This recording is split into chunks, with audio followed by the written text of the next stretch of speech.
If you had to explain it to other people, what could they expect?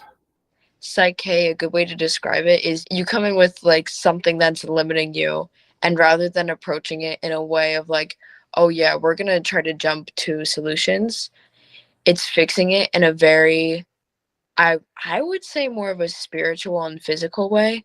You basically just address something that's blocking your space by and blocking you mentally, and rather than trying to come up with a mental solution of like, oh yeah, cognitively and logically we could do X, Y, and Z, it's really just getting grounded in your body and seeing what flows and what works for you naturally and in a spiritual sense rather than a mental sense.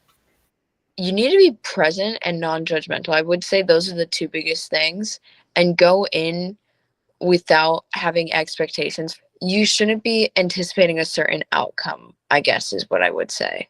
Like too many people go in, and if you're like trying to go towards something, you're basically pushing and you're like trying to think, or you're trying to like formulate a solution, whereas if people just went in without this judgment of like, oh, what is it that I'm doing, or like you're going to see it unfold and you just let it unfold on its own.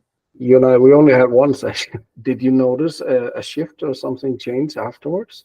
Yeah, I did. I feel like it wasn't like very linear, like a linear, like, oh, I'm just gonna be on an incline. I remember it being fresh in my mind. So, like, certain days I would apply it, but like other days were lower than others. I feel like Psyche was just another piece of like a bigger puzzle that I had to do myself.